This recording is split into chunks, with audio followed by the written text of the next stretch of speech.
Welcome once again to Thacker Mountain Radio. We're coming to you live tonight from Off Square Books, downtown Oxford, Mississippi. If you're not here, you're listening to us on Rebel Radio, 92.1 FM, or on the stations of Mississippi Public Broadcasting. Tonight's show features a reading by Robbie Howard. We've got music by Andrew Bryant. And also Terry Harmonica Bean. Some great blues for you tonight.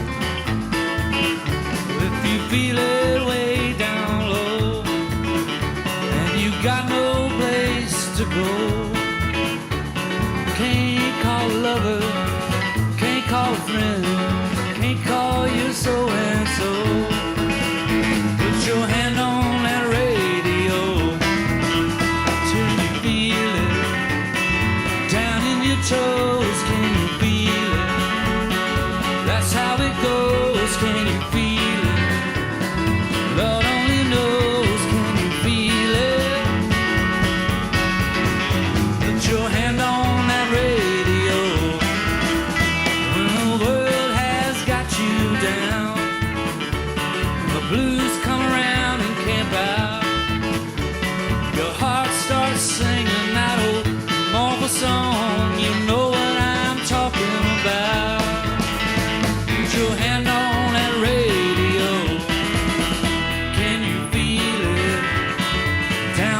Bones, can you feel it? When you go home, can you feel it? You're not alone, can you feel it? Put your hand on that old radio.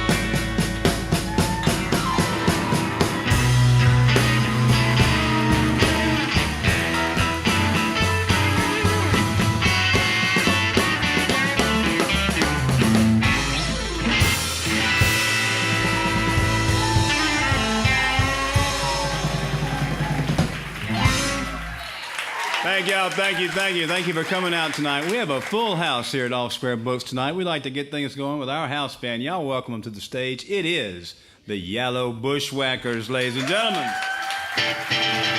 Well, Mona Lisa, men have named you. You're so like a lady with a mystic smile. Is it only 'cause you're lonely they have named you? For that Mona Lisa strangeness in your smile. Well, do you smile to tempt a lover, Mona Lisa? Or is this a way to hide a broken heart? Are you on? Are you real, Mona Lisa? Or just a cold and lonely, lovely work of art? Hey!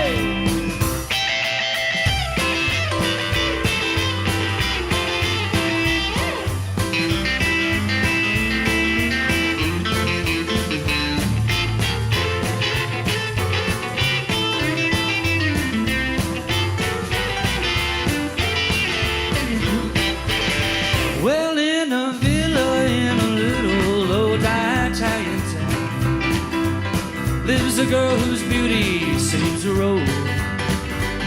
Many dreams have been brought to her, but they all tumble down. What does she want? Nobody knows. Well, Mona Lisa, men have named you. You're so like a lady with a mystic smile. Is it only 'cause you're lonely they have named you? For that Mona Lisa strangeness in your smile. Well, do you smile to tempt a lover, Mona Lisa? Or is this a way to hide a broken heart? Are you on? Are you real, Mona Lisa? Or just a cold and lonely, lovely work of art? just a cold and lonely, lovely work of art. Oh, just a cold and lonely, lovely work of art.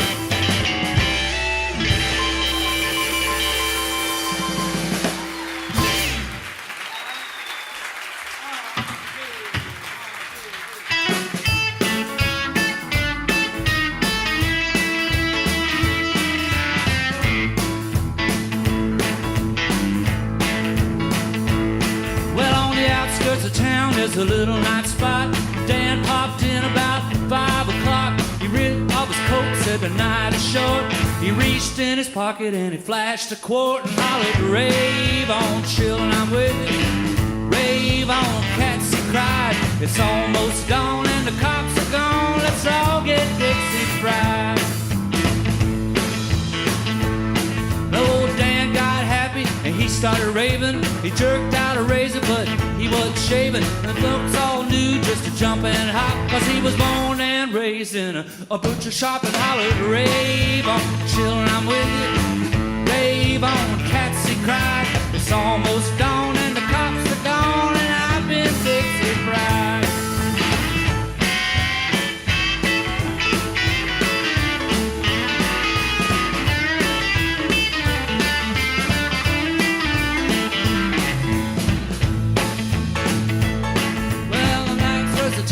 A little night spot. Dan walked in about 5 o'clock. He reached in the coat, said the night is short. Reached in his pocket and he flashed a quart and hollered, rave on, children, I'm with you. Rave on, cats, he cried. It's almost dawn and the cops are gone, and I've been Dixie fried.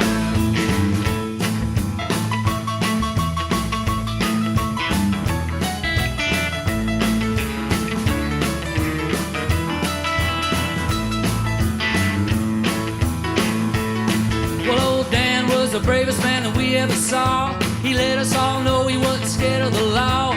Crossed that number, tossed the gun on his head. He said, it ain't my fault, hun, that I'm in here. And hollered, rave on, children, I'm with you.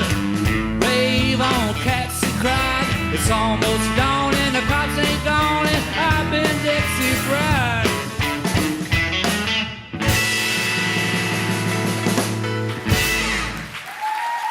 That's for Jim Dickinson. The Yellow Bushwhackers, y'all. Wallace Lester on the drums, Slade Lewis on the bass, Mark Jacobone on the piano, and John Paul Keith up front. One more time for them. Yellow Bushwhackers. And there had to be that moment when John Paul called home to his folks and said, Mom, Dad, I'm a Yellow Bushwhacker. And Mom said, I'm sorry, this connection must be, something's wrong. You're a what? Yellow Bushwhacker. And we still don't know what it means, but we know we love it. Thank you. And thank you, JP. Man, y'all rock it. All righty, we're going to kick off our first show of the year, and we are so glad to be here, y'all. And so thank y'all for coming out. Our first guest of the year, Andrew Bryant, a songwriter, ladies and gentlemen, a songwriter. And he's a rock and roller. The Waterliers are a fine band, and he rocks out with them. But I love these interviews I've been reading with you where your job is to go home and sit on your porch and drink coffee and write songs. You know, just like the rest of us do, right? I mean, it's... But I also liked how you said, I got tired of all these down-in-the-mouth songs and sort of what's wrong with me and first world problems, and you were going to write songs kind of from a positive standpoint of life. So that, how refreshing is that? The whole album was done in that hotbed of rock and roll. Of course, I'm speaking of Water Valley, Mississippi, ladies and gentlemen. It really is. It is called This Is the Life. It's a brand new CD and vinyl. Y'all please welcome Andrew Bryant.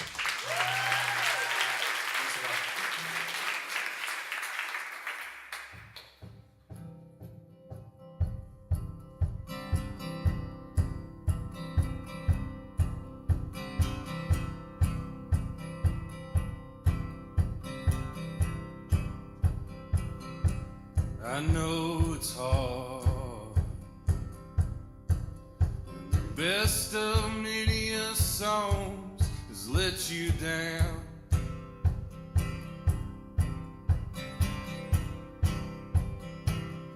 Maybe take some time Sit down with a cup of coffee, it'll ease your mind.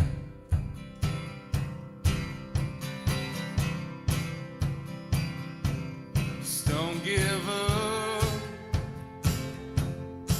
Sing a song, sing a song, sing a song, sing a song of love.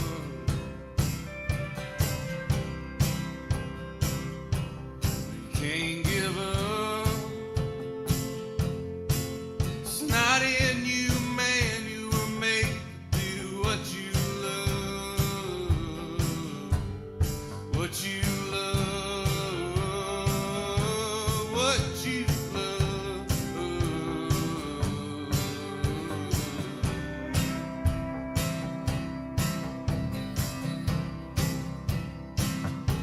I know that it takes all toll on your body and your soul. Just trying to find your voice, like a whisper in the wind on a long dark road.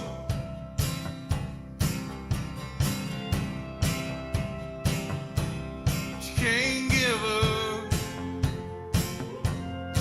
Sing a song, sing a song, sing a song, sing a song of love.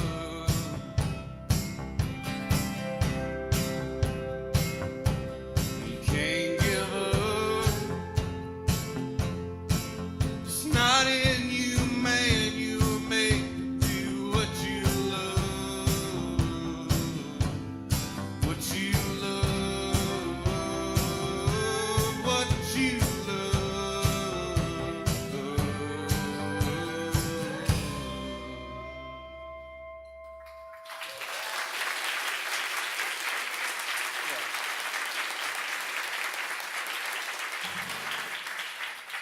Thanks a lot. I was told this is one of those gigs where you're supposed to tell a good joke, you know, work the crowd. I'm not that great. The best joke I could come up with is I got an Auburn man and an Alabama man in the rhythm section. You have to forgive me for that. Like Jim said, I play in a band called Waterliars, and we've been on the road a lot. And so a lot of what this record's about is just how to keep going and all that. And I got a family, 2 kids too, and they're in the back. And it's good to see them, to get to see me play. So yeah, that's what these songs are about. The song's called Fool Heart.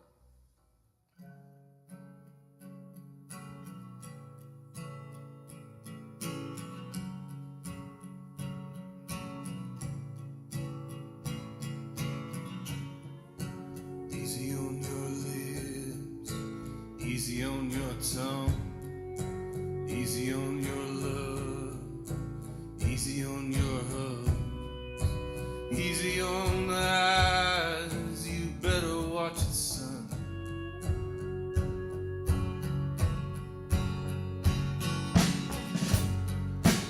Easy on the smokes, easy on the drinks, easy on those long drives, it's harder than you think.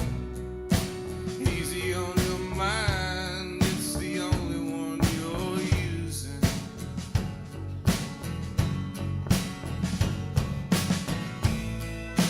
Better take it easy on your fool heart.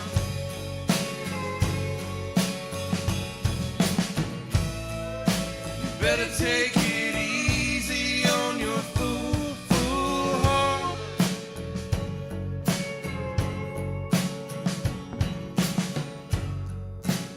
Easy on your back, easy on your legs. You better take a walk, eat a salad when you're done. Easy on the liquor, man, that stuff will rot your guts.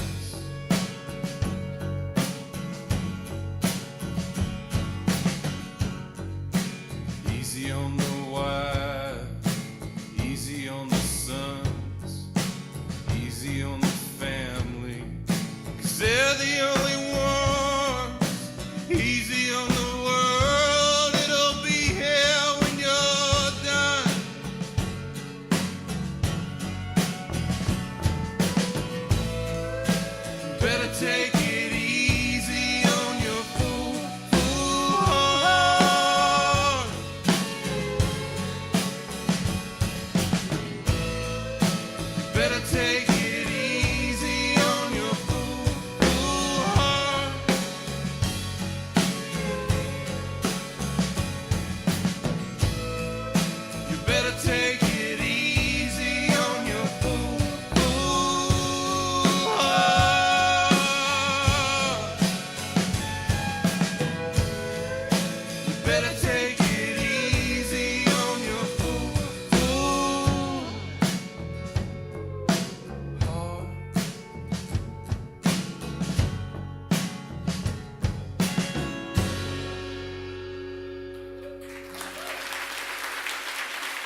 Thanks so much. This next song's called The Free. Hope you enjoy it.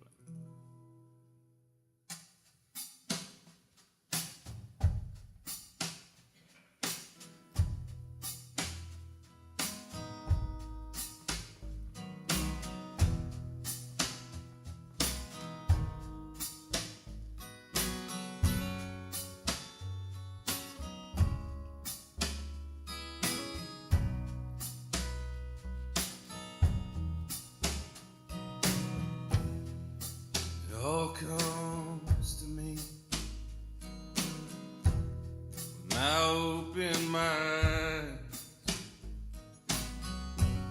like a flood in the morning. I can't stand upright.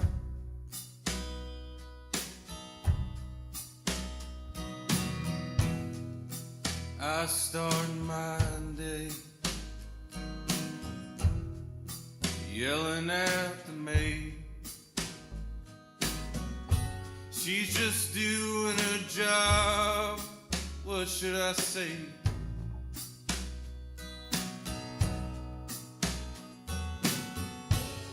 I stayed up all night. What's the matter with me?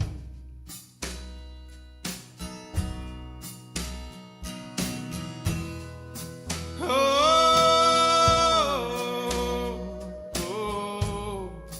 this is the life. This is the life of the free.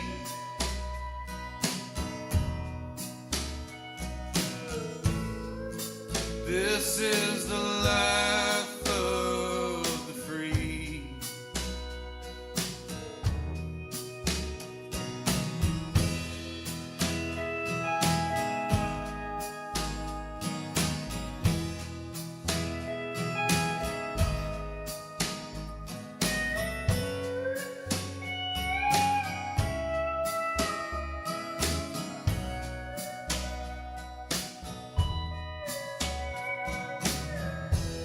So I fill up the tank.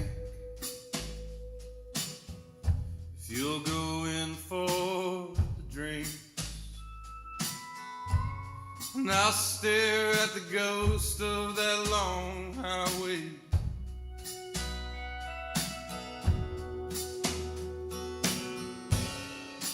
Try not to think on the blood in our veins.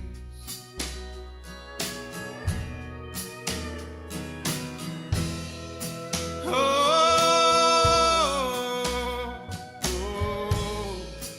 this is the life. This is the life of the free.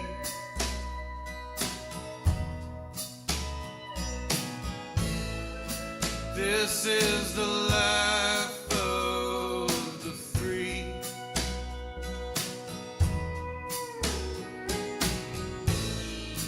This is the life of the free.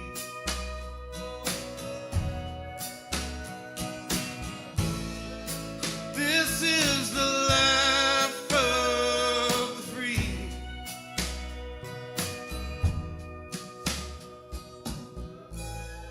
But if this is the life of the free.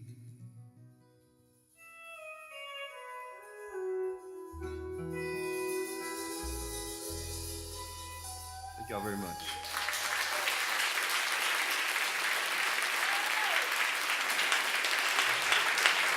Good job, y'all. Andrew Bryant, y'all. Very nice.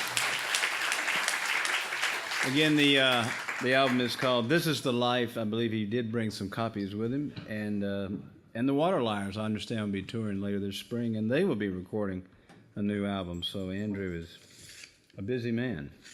Do we have Mark Iacovone? Is he going to come play the piano? He's completely drunk at this point. It's the worst day of my life when they opened a piano bar behind this place. Can't keep him out of there, so I'll just do this solo. We want to remind you that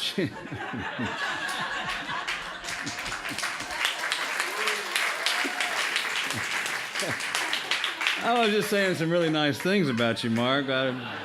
But glad you could make it. I want to remind you that it's the first show. I want to remind you that you are listening to Thacker Mountain Radio Hour, and you're hearing us on Rebel Radio 92.1 and on the stations of Mississippi Public Broadcasting. We'd like to thank our sponsors, AT&T, Cannon Motors, the city of Florence, Alabama. A whole city. Delta Magazine, Dr. John and Tammy Cook. Yeah, thank them. The End of All Music, our fine vinyl and CD store. Ink Spot, the Mississippi Arts Commission. Party waiting to happen. Sounds like it already has, ma'am. R&B Fader Charitable Foundation. Snooky and Mary Lou Williams Foundation, Water Valley, Mississippi. Glad y'all are here. Square Books, The Lyric Theater, Tone Room, Trustmark Bank, Visit Mississippi, Visit Oxford, Yallabusha Brewery, GI Associates in Oxford, and the good folks at City Grocery. Thank them, and thank Mark Jacobone, ladies and gentlemen, best piano player in the business. Very nice, Mark. Thank you. Now I'm sure you can get back to your Cosmopolitan or whatever the hell. Just relentless. I finished this month's issue. I'll leave our. Oh, wow. He finished this month's issue. Very nice.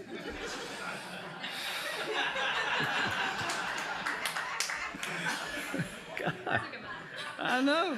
We take a couple months off and now everybody's a comedian. All right, our next guest, Ravi Howard, and what a fine novel he has written, Driving the King. It is from Harper. It is a fictional retelling of an actual event that happened, I believe in the 40s, when Nat King Cole was attacked on stage by an assailant wielding a pipe and was rescued that night and set off a chain of events. The book is getting a lot of fine reviews from all your major outlets. This is, as I mentioned, his second novel. The first one also was a fictional retelling of an actual incident. This one was an 81 lynching in Mobile, Alabama. The book was called Like Trees Walking, and Ravi won several awards for that one. He has also won an Emmy Award in 2005 for his work on HBO's Inside the NFL. So you've just an award-winning young man. Y'all please welcome Ravi Howard.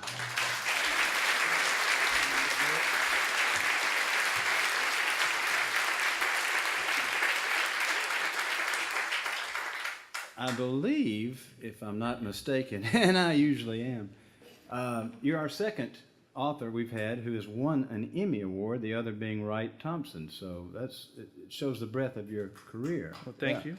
Thank you, Mrs. Thompson. I'm curious that this is sort of a well-known incident when Nat King Cole was attacked, but you've chosen to make this a novel, a fictional account. And I'm just curious, and you even changed basic things, like you have it happen in Montgomery, it actually happened in Birmingham. Every reviewer, and the reviews have been good, but they all mentioned that you've just totally had your way with the facts. And I'm just curious how you approach that when you sit down to write about something that happened, but you decide to make it your own story. I guess for me, the story of Nat Cole kind of came alive when I was maybe 10. I took a Black History Month tour of Montgomery when I was living there. And we saw his childhood home. And unlike most tours, you could not go into the home because the family was living there. But I guess all I could do was really speculate on what that life was like. So I kind of reimagined it. And he never had an opportunity after the attack in Birmingham to return to the South, or return to Alabama, to his birthplace to play music. So I speculated on what that would have been like. So I wanted to kind of build a story on that question of what if. So I kind of, picked some facts that I thought would really kind of illustrate that question of what it would have been like for him to come back to Alabama in the 50s during the height of the Montgomery bus boycott and other things that were happening. So he could see how his city had changed in a lot of ways, or what was going on. You spent some time and grew up in Montgomery yourself, did you not? Mm-hmm. Did you have a chance to talk to people still alive who were part of that bus boycott? they'd have to be very young at the time it happened, of course. It was interesting because so many people who were just, teachers or friends or people from church had participated. So it was never any formal discussion, or sometimes there were formal discussions, but you would just find out little things here and there over the years. So it kind of was a story that I guess kind of accrued as you would kind of, over the years, kind of find just layers and layers of story. Things that some people were hesitant to say until maybe you were a little bit older. So maybe that kind of mirrors the storytelling process where we kind of, as writers, try to find all those layers to kind of wrap around certain facts, or people who are anonymous kind of bring them into the story with the people who are well known. As I was reading it, like I say, it's so real, and you bring this world to life so vividly. The bus boycott, Nat Cole.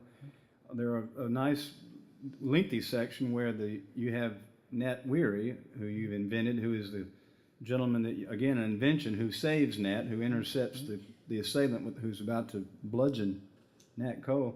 He goes to prison, and the prison scenes were so real. Robbie, have you ever been in prison? I have not. I have seen it on television, but I would say because of, I guess going with the music theme tonight, there were lots of prison songs that I listened to that had such kind of a rich history. And those really were kind of, some of them were fiction, some of them were biographical. So there was just so much storytelling that you could find even in places like Kilby or Parchman. That's telling the stories of people who were not well known. But because of their hardships or what they had to go through, we do have a record of that now. Yeah, it's very, very realistic. The book is so well written. You put the reader in the boycotts, you put the reader in prison, you put the reader in the night that Nat was attacked. I looked around. Is there a big biography of Nat King Cole? It seems like he is not highly thought of from a civil rights perspective. He was sort of thought to be not one of the stronger voices during that time. Is there a big biography of him out? There are 4 that I know of. One by Leslie Gorse, which was, I think, a British writer. His wife, Maria Cole, wrote a biography of him. There was also one, Daniel Mark Epstein was the name of the writer. It was a pretty lengthy biography. None that were, I guess, had the kind of commercial appeal that some other biographies have had. But there might be some other works that might be eventually coming out. And I think Natalie Cole also, and I think she's done several memoirs where she's talked about that relationship with her father as well. Well, again, congratulations. The reviews in all the major papers are really positive, and in reading it, the prose is just so clean and well written. I just applaud you, and I recommend the book highly to everyone. Again, it's called Riding with the King. It's from Harper. Y'all please welcome. He's going to read a little bit from it and talk about it. Robbie Howard.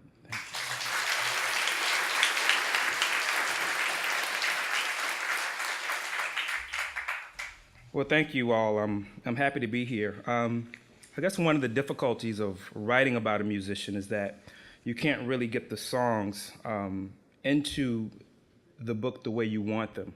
But I know many of you have a memory of Nat Cole, but also what you like to do when you're writing about music is to get, I guess, the feeling of the lyric and the mood kind of into the line. So that's something that I strive to do, and I hope you enjoy the excerpt that I'm going to read for you tonight. Driving the King. There would be 10 of them in all, Nat at the piano, Oscar on the guitar, and Johnny Miller on bass. The rest of them were borrowed, 6 horn players from the college, and a drummer as well. The New Collegians, they called themselves, and they were not on stage just yet. There was only the suggestion of them, music stands and mutes, empty piano bench and a microphone. The leaves on the backdrop were the same color as the bunting. We had come to the theater wearing the uniforms we saved Europe in.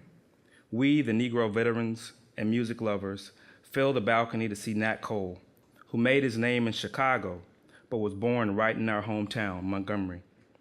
I bought the best seats available to us, the very first row of the Empire balcony, right along the railing where we could see everything. Maddie was in the first seat with her camera at her feet. It was a simple, beautiful thing, her camera, a red leather box that looked something like a gift. In that camera were the pictures we had just taken with Nat backstage. Nat Cole was a friend of mine, He was born in Montgomery a few months before me, and when Miss McCarthy called the roll on the first day of kindergarten, I answered when I heard my name. Nathaniel, present, not yet, Master Weary. As it turned out, 2 Nathaniels sat in the kindergarten classroom at Montgomery County Training School. The first on the roll was Nathaniel Adams Cole. I imagine that we were both a little surprised that our names were not ours alone, but at the same time, glad to know that we had at least one thing in common with somebody. I was there on St. John Street when Nat Cole got his new middle name. Adams was out, and in its place, King. We grew up in identical rows of houses, all with green trim and white clapboard siding, like they'd grown from the same handful of seed. Nat Cole lived on the end of the block, next to the lot we turned into our playground. Sometimes he played with us, and sometimes he stayed home practicing on that front room piano with the door and windows open. In the middle of I'll Fly Away and Just a Closer Walk with Thee, Nat would work in a riff from the schoolyard hymns. The rope jumping and the marble shooting and the whatnot would stop, and he'd know it was on account of us listening, and every so often singing along. The one that everybody knew was Old King Cole was a merry old soul, and a merry old soul was he. He had a famous man's name before he was either famous or a man. I could lie and say I knew where he was headed, but it would only be half a lie. His hands were suited for a star turn, but I figured it would come from the work he did on that makeshift diamond we called a baseball field. We had no hind catcher, just a tree stump with cans on top. Instead of hearing Wade in the water and I'm on my way to Canaan land, anybody who saw Nat Cole on the mound heard the sound of that curveball catching the corner of a tin can. The sound of his strikes rang out like his music did. At 7 years old, Nat Cole threw curveballs with either hand, his left coming at you like Big Walker and that right like Satchel Paige. And when it wasn't baseball, it was marbles, where Nat could put enough English on a cat eye to send us all home empty-handed and head-scratching. We should have known from the sound of the strikes and the clinks of the marbles and keepsies that all of his winning ways, a left hand as good as the right, came from that same piano playing he did when he sent Old King Cole out of his window, floating down the street and carrying that nickname. Maybe it was a stretch to say we gave it to him when he gave it to us first. By 3rd grade, I was the only Nathaniel left. On the warmest days, a new family was out on the porch where the Coles once sat. And like half the families in Bel Air, Nat and his people had gone to Chicago. He went up there and got himself famous. Montgomery's very own Nat Cole battles the legendary Earl Father Hines in Chicago. The papers added Montgomery's very own like it was his given name.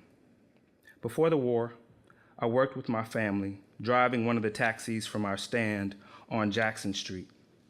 On the ground floor of the Centennial Hotel, Nat Cole was good cab conversation whenever he came on the radio. You know, he was born right here. Nat played the same kind of music that made people feel generous enough to kick in an extra penny or two in tip money. Like Nat had put a little more air in the tires, a few more horses under the hood, and that crooning could get somebody from here to there a little smoother, a little bit faster. Nat was good barbershop conversation next door to the cab stand at Malden Brothers. You know, he's from right here. Samuel Malden would say it every time a song came on, sometimes pointing his razor to the floor, talking like Nat sprung up through the clay and the earth, straight through the concrete slab and the barbershop floor. The Grays said it too. You know, he's from right here, when anyone brought his albums to the counter of their record shop. There was a place reserved for Nat in the window, a little corner next to the chart toppers. And though the slots reserved for the hit records changed every Tuesday, Nat always had a place there, so he never really left, though he had been gone from Montgomery for what seemed like so very long. George Worthy said it too, on his radio show on the little college station, Hometown Serenade, where he played Nat Cole and Erskine Hawkins. You know, friends, he's from right here. George put a little bit more space between the words and talked in a gold-plated whisper, right here. I called Nat Cole a friend enough to do me a favor, and we had worked out a plan backstage. Maddie's engagement ring was in my breast pocket, on the heart side. No one knew but Nat, me, and 2 stagehands who had just walked from the fly house to the catwalk. One turned right and the other left to the perches that held the spotlights. I had no worries because I had seen that little bit of my future. A ring from my pocket to Maddie's finger, a house on Tuscaloosa Street, one of the brand new ones, the job waiting at the cab stand, a life taking people where they wanted to go. I saw all of it, even after the house lights went dark. When the stage lights came up, out came the new collegians. Then came Johnny, Oscar, and Nat. And once he took a seat at the piano, they played Tuxedo Junction. They started but stopped, and one of the spotlights left the stage and swung around to me. Nat leaned into the microphone. "Good evening, Montgomery. An old friend has something he'd like to say." I would like to say here, love to say here, that the rest happened just as I had seen it. Ring from my pocket to Maddie's finger, a wedding, a marriage, Maddie and I in a house on Tuscaloosa Street, a lifetime of taking people where they wanted to go. But no, my hand was on my ring pocket where my heart beat faster than it should have. It was not because of love, marriage, or fear of either. It was because of that usher. He came from the far side aisle on the ground floor, moving faster than any usher needed to. Too fast to read row numbers, too fast to search out empty seats. The flashlight in his hand was off, and the only thing glowing was the tip of that cigarette. A red bead of light, something one-eyed and staring as he moved closer. The usher looked toward the stage, but no one looked back. Nat and the rest were looking at me. The stage lights had blinded them to everything else. The people, those in the balcony and the rest below, looked at me too. The usher was by then closer to the stage light. Of course, he wasn't an usher at all, he was just a man. And what he had was not a flashlight, but a pipe. Maddie saw him too. She had turned away from me and her ring hand was on the balcony rail, and my hand was there as well, bracing before I jumped. I got to the piano the same time the usher did, and that's how all of this started. The judge called it a riot. He said he had the last word in such things, and then he gave me 10 years in Kilby to think about what I had done. I did. I think of Nat Cole on your television with a scar on his face. I hear him singing with a broken jaw. I hear him playing Caravan with smashed fingers, and that just couldn't be. Nat had sent word to me 6 months before I left prison that a job waited in Los Angeles. His driver, the old future where I'd seen myself driving people where they wanted to go, to Dexter Avenue, Union Station, and Centennial Hill, had been changed. Now I drive Nat, up Alameda Avenue to NBC and over to the studio on Hollywood and Vine. There is another part of the job, though. Here I sit, at the side of the stage at each of his shows, and from here I can see them if they come again. Nat and his people thought I was qualified for such. Word of what had happened had gotten around, and some people say I beat that man with a trumpet, and I've heard I beat him with a tenor sax, and neither is true. I beat him with a microphone. But if I had used a horn, it would have been a trombone, not a slide, but a valve. But I don't correct folks. Nat told me that there was no sense in correcting a legend, so I go along with it. I must admit this as well. I'm paid to sit here and keep trouble on my mind, to see it coming and to get there first. But I always take a look at the balcony seat before the show begins to see who's in Maddie's seat tonight. It sends me back, and when I drive Nat along Sunset and Highland, I think of the Dexter Avenue and Centennial Hill and the various ways to take me over there to all that could have been. Thank you.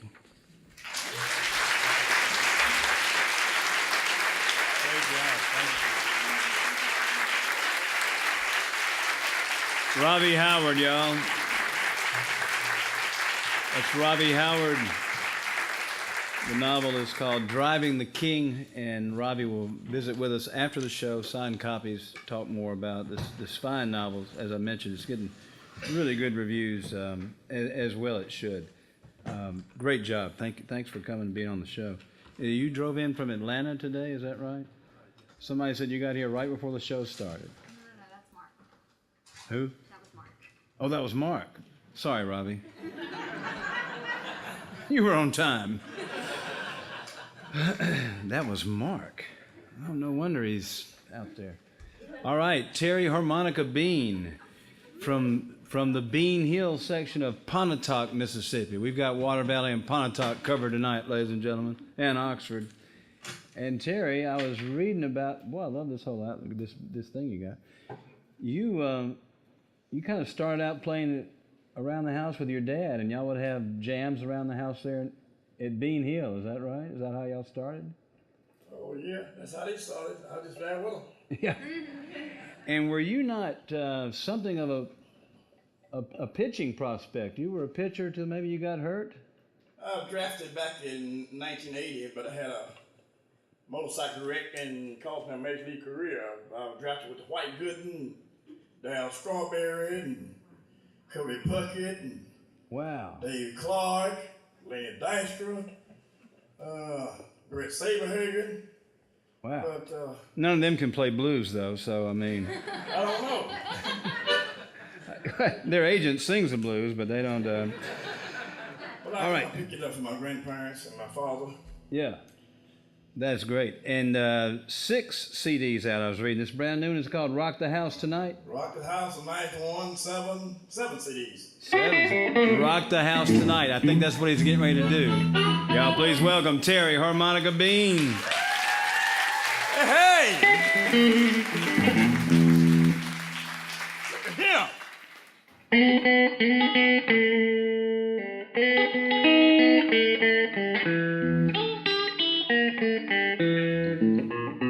I want you boogie with me, people. Boogie all night long.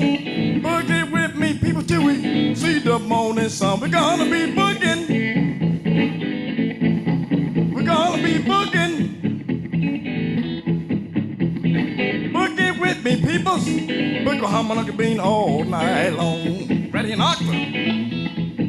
We in boogie in the city. Boogie in the park. Boogie bottle, baby, honey, when we get together, boogie girl in the dark. We're gonna be booging. We're gonna be booging. Boogie with me, people. Boogie harmonica bean all night long. Right in Arkansas. But yeah.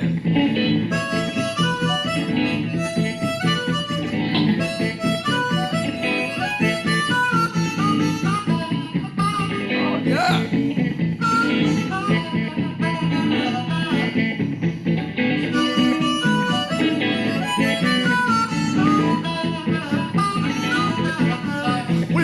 Boogie in the morning, boogie at noon, boogie in the evening. See the dark on moon, we're gonna be booging. Yeah, we're gonna be booging all night long. Oh yeah. Boogie with me, peoples. Boogie harmonica bean all night long. Look at that one more time.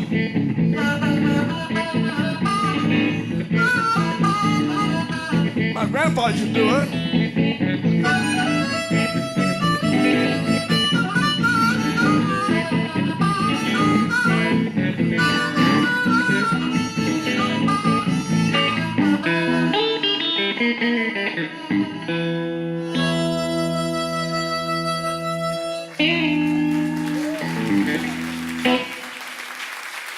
Well, all right. So I learned to play the blues with my grandfather there, Northeast Mississippi Hill Country Blues, and then they'll break it down some like.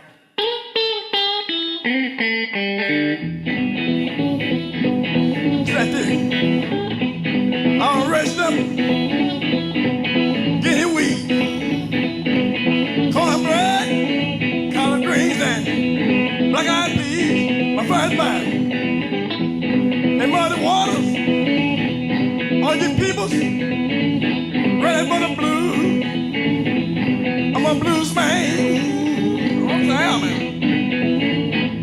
I'm a blues man. Look at this. I'm a original, one of a kind. I don't do nothing, y'all. What's on my mind? Ain't got no boss. Man, how to me? Out here on the road, I'm totally free. I'm a blues man. I'm a blues man from Mississippi, man. Oh yeah.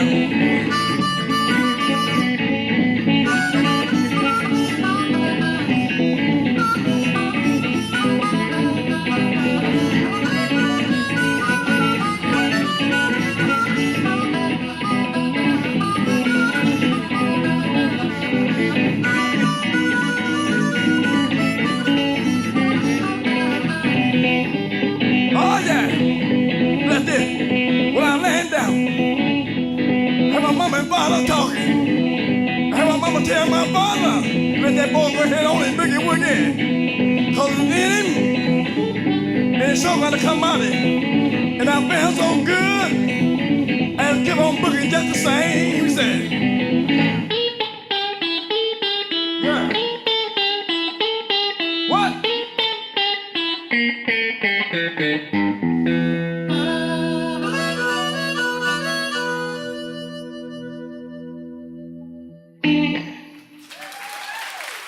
Oh, yes.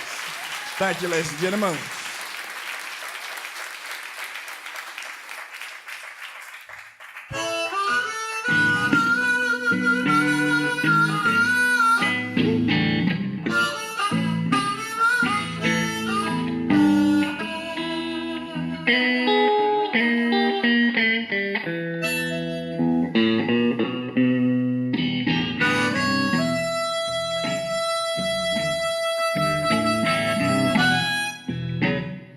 Way down south.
Thank you. Great job, man. Terry Harmonica Bean, y'all. Let him hear you. Let him hear you. One-man band.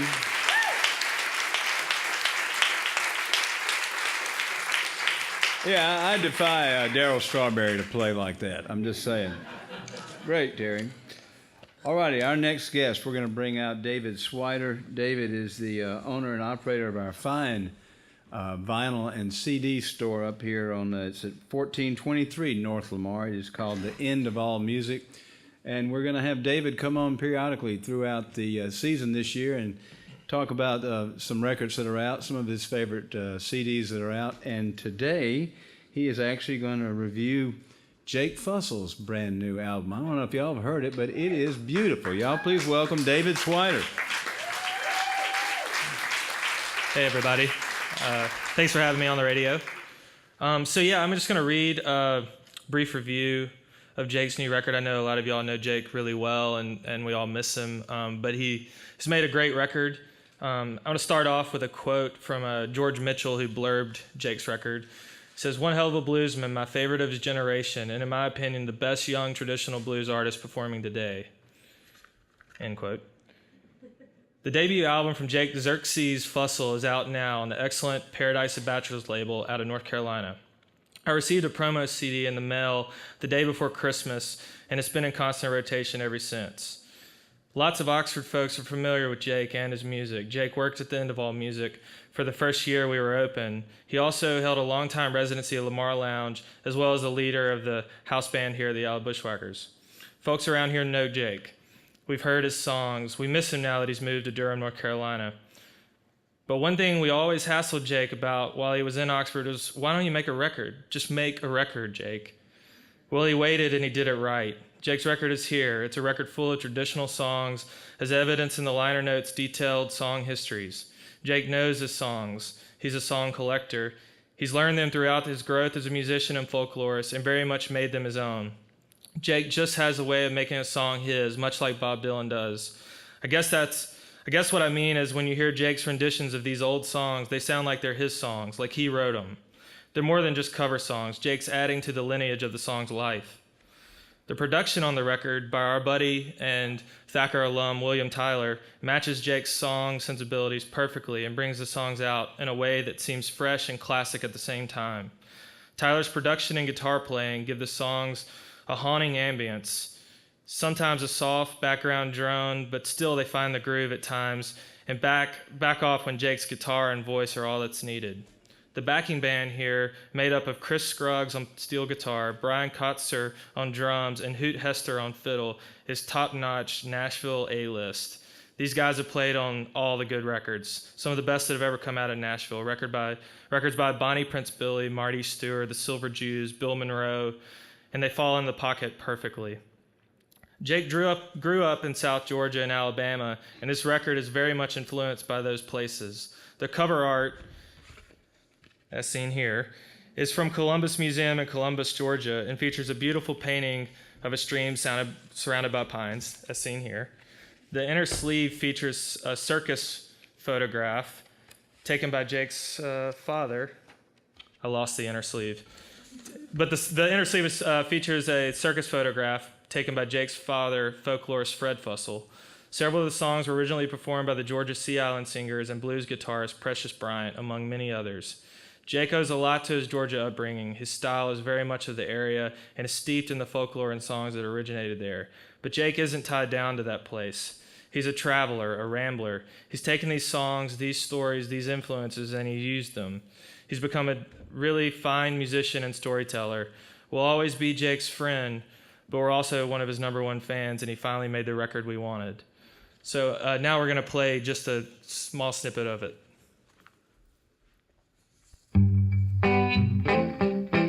This is called Pork and Beans. It's the final track on the record.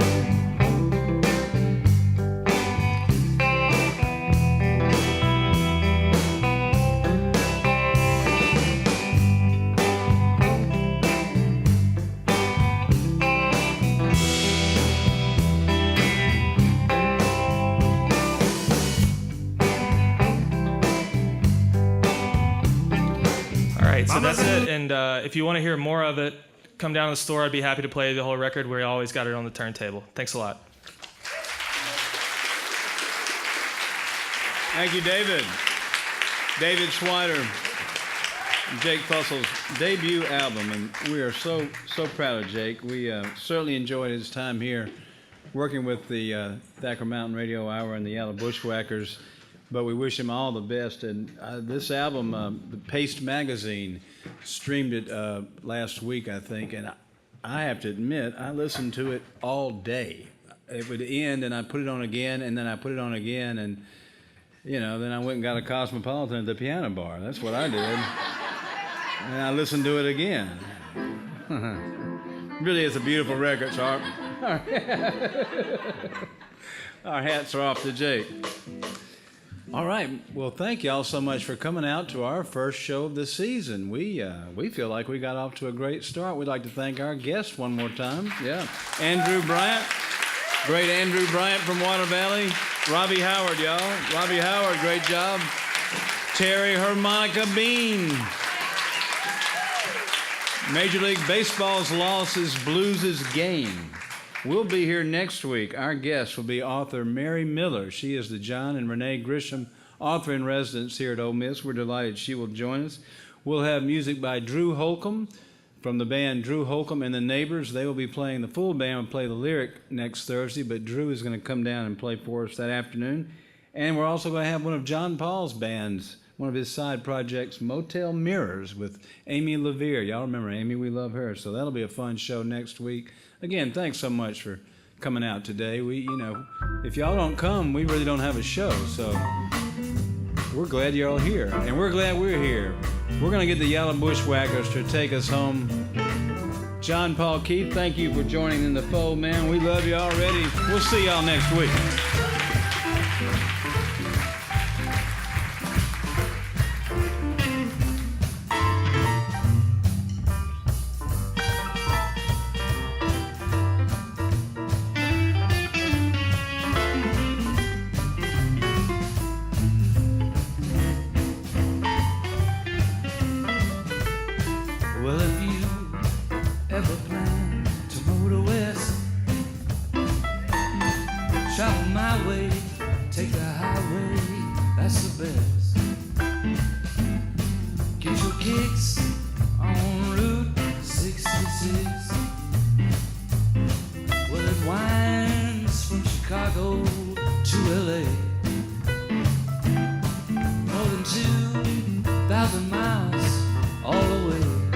Thacker Mountain Radio is produced by Catherine McGaw.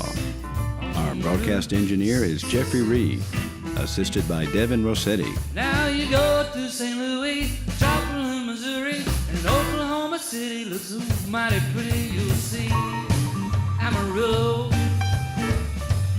Gallup, New Mexico, Flagstaff, Arizona. Don't forget Winona, Kingman, Barstow, San Bernardino. Get hip to this timely tip. When you take that California